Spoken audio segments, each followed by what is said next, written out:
Here, and I think what I have to say fits very well with the last talk. So I'm going to be talking about investment in a socialist economy, and I'm going to draw here from a two-part article coming out in the New Left Review.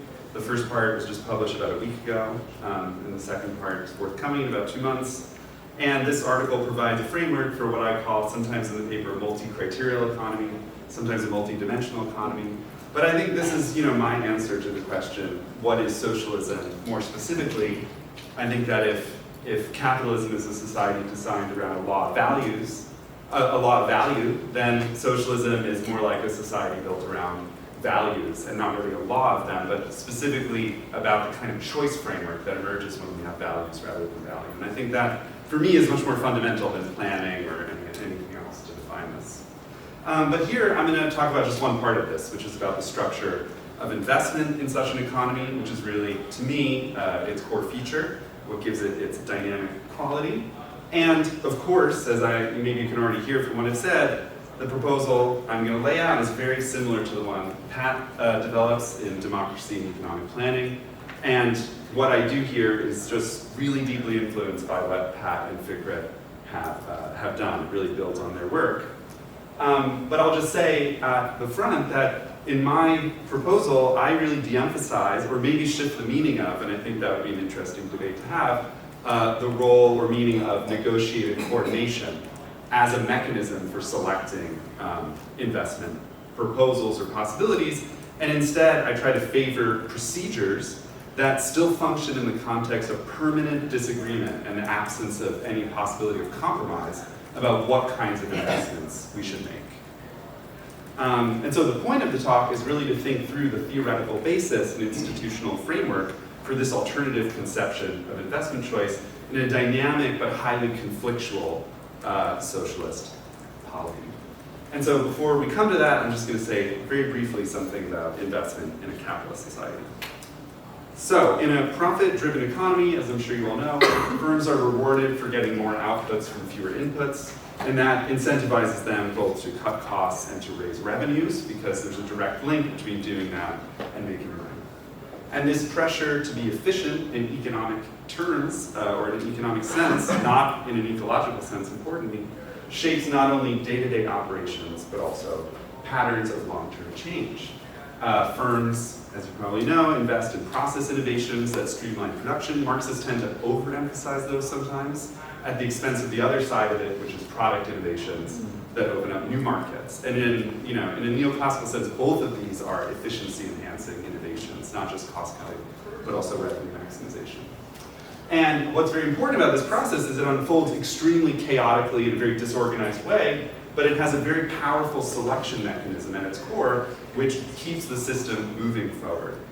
And that is that because both the costs and the expected returns of any investment project are expressed in the same commensurable monetary terms, that means that firms can compare directly cost to benefits and calculate what's called the net present value of their different investment options. And that really clarifies for them the standard of success or failure of a particular investment.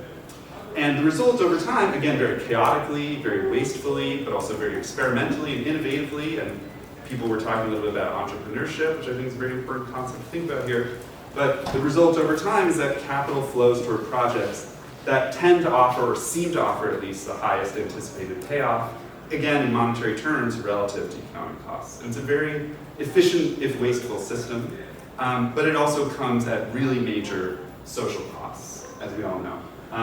Because I think that one of the big reasons for this is that many of the things we want from innovation in an economy are just not related to economic efficiency. We want jobs that are less exhausting, we want production to be more sustainable, we want public spaces that are more beautiful, and those are just a few examples of what I call non-efficiency innovations. These are things that radically, in some cases, radically improve the quality of life in ways that don't show up on the firm's bottom line. And here I'm really interested in STD, which we heard about before, different theories of multidimensional happiness and well-being that have become really important today. And I think that part of what I see myself doing is try to think about an economy that matches that conception of well-being as multidimensional. So, the point I want to make is that these types of non-efficiency innovations are largely inaccessible to private firms unless they reinforce the firm's market position, its dominance of a market, and even then are only accessible only insofar as they don't interfere with market dominance. So Patagonia can promote sustainability, but within very, very strict limits that relate to its market dominant position.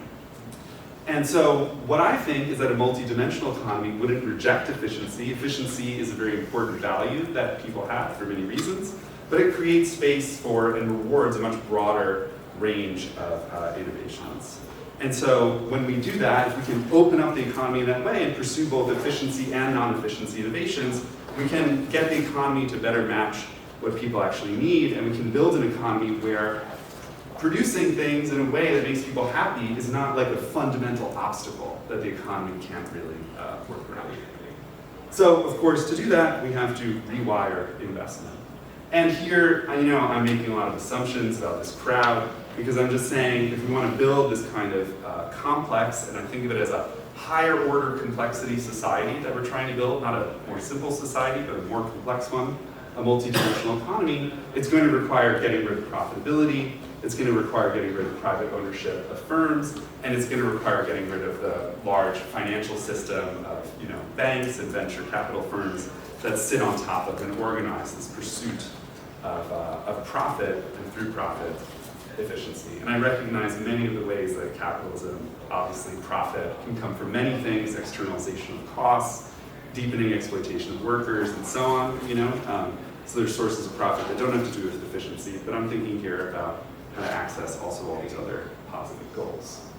So, part of what I develop in the paper, and I don't really talk about that here, is I'm very interested in these Keynesian ideas of functional finance. I'm not going to talk about that very much, but it's really important, I think, to move beyond loanable funds theories and just to say society can simply decide what portion of its resources it wants to set aside for investment, maybe 20% or something, and then it can just begin to deploy its resources to improve society in any number of ways. And so using this kind of framework, I think about a public investment pool that we create. It's not based on any private savings, it's not based on any taxation, it's just created by fiat.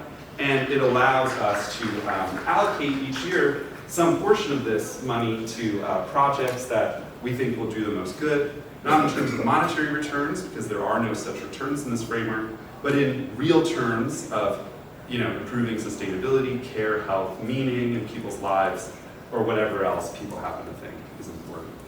And the idea, which I'll develop in more detail, is that any firm or institution can apply for these funds, maybe a logistics company that wants to redesign its delivery routes to be more sustainable, a healthcare provider that wants to reorganize schedules to improve nurses' work-life balance, like any possible thing that people think would improve our society and that people can argue for would be something that people can try to get these funds for. And what I think is really important about this is it doesn't just shift what kinds of projects get approved within firms and within society, it changes what people inside organizations can imagine doing. In specific terms, it really liberates engineers and designers to act on all of these ideas for improving our economy that I think already exist. I think there are so many people in our society who want to generate all of these improvements, and they just die, in the firm because they don't improve profitability. And in that sense, I would actually say that this is a proposal that revives the old Marxist idea of unfettering the means of production or the forces of production, but in this very different sense, of course, than the Stalinist method. Okay, so one effect of this, very obvious, is that if we make this switch, we're no longer limited to futures organized around what's profitable. We can access a much broader range of futures. And for me, I think of this, we should think of investment in terms of a specific sector of the economy. It consists of construction firms, machine producers, hardware producers, software developers, also research institutes and multidimensional consultancies, and they're just there, they're ready to build whatever society wants or needs, whatever people think will improve society. In capitalism, we use our investment capacities for projects that promise high rates of return.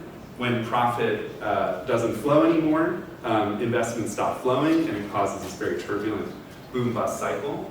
One effect, which I think Keynes already saw, of organizing the economy in a multidimensional way is that investment priorities can just shift very flexibly from efficiency gains to ecological sustainability to work quality improvements. Just whatever the next most important set of things are that we want to do can become the target of investment. And a big effect of that is that we can eliminate recessions and generate a kind of permanent golden age in terms of investment stability, which I actually think is very important.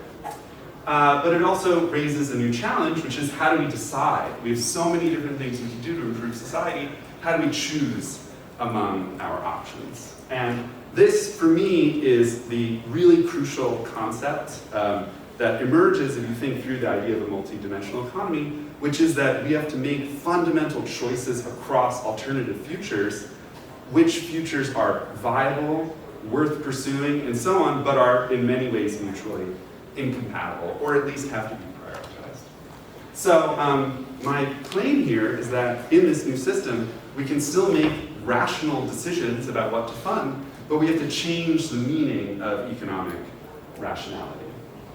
And the way I think about this, and why I mentioned net present value before, is that I think that every project in this system can still be said to have a monetary cost, which reflects the real resources required to carry out that project, to build or transform facilities, upgrade equipment, whatever it is. But the benefits of each of these investment projects, as well as the non-economic costs of those projects, are no longer measured in money. They're measured in kind, and this is the Neuradian aspect of this. They're measured in terms of cleaner air, more livable cities, maybe reduced rates of suicide, more meaningful jobs, stronger communities, beautiful places, whatever that happens to be. And once we have this distinction between, as it were, kind of monetary costs and in-kind benefits, we can no longer calculate a monetary rate of return, even a kind of implicit one. We can't apply cost-benefit analysis in the same common metric, but it doesn't mean we can't make rational judgments about what is worth funding. Because some projects clearly cost more and deliver less in terms of some of these in-kind benefits, and those ones aren't worth doing. They don't lie on this kind of production possibilities frontier, as it were, that we can find even though we're working with incommensurable units. But the feature of this system, that we don't have commensurable units for these in-kind goods, mean that as we try to rationalize and optimize, all we can do is eliminate bad options. We can't select a single best option. What we're left with instead, at least theoretically, is a kind of solution set, a set of possible optimal solutions, but not a single best one. And in this kind of way, where we are trying to eliminate bad options and surface good options, in a sense to surface our best trade-offs, we reach the limit of technical reason. We can't go further and decide which of these options to choose. We have to make those choices ourselves. And sometimes the choices we have to make are just about priority. We only have so many investment resources. We can't do everything at once, so we have to decide what are we doing now versus what are we delaying. And some things we may delay and delay and delay and never carry out. So it's just a question of priorities. But it's often it's not just a matter of priorities, it's also a matter of conflict, because some projects point just towards fundamentally different possible futures. So a big example in the architecture world right now, one idea is we can build a lot of really high quality public housing, very important to meet this major demand for housing in cities, or we can repurpose and retrofit existing buildings and trade off some quality of life for ecological sustainability. It's the big debate in the architecture world right now. And this is a real trade-off, right? And we have to make a choice here about possible futures in the context of what I think of as a double uncertainty. Oof, I'm gonna try to get through this, but I don't think I'm gonna get through it all in 20 minutes. So basically, moving maybe a little bit more quickly, there's two types of uncertainty that matter here. One is uncertainty about the facts. This applies in capitalism as well. Capitalist institutions don't know what the results of their investment decisions will be, not only because of what's sometimes called secondary uncertainty, that you don't know what other firms are doing, but they also just don't know if their ideas will play out. And that exists in capitalism. It will also exist in socialism, fundamental uncertainty about the future. But there's another type of uncertainty that matters in socialism, which is uncertainty about values. Should we prioritize sustainability or free time, local resilience or global integration? These are ethical and political values, and I think the way our values work, we can't assign easily kind of relative weights to them. They're important to us, but it's very hard for us to order or rank those values, and it's impossible for us to agree about how to rank them. There's just this irreducible conflict over values that are tied to real stakes. And my idea is that these are ineliminable conflicts. This is maybe staying with the trouble. And it's very important to me that once you recognize the ineliminable nature of these conflicts, it also means that we cannot assume that by discussing things, we will ever reach agreement, compromise, etc. There will be permanent political conflicts that will become maybe more strong in a socialist society. And so we need to design the economy in a way that allows us to move forward even when we don't agree. And we can only do that by implementing procedures. We have to have a procedural rationality that structures choice in these contexts. And I'm just going to say something very briefly about this because I think that focusing on procedures overcomes a major weakness in many other proposals that seek to add greater dimensionality to the economy. And I'm thinking here of all the kind of Nussbaum and Sen proposals, the UN SDGs, the OECD beyond GDP kind of stuff.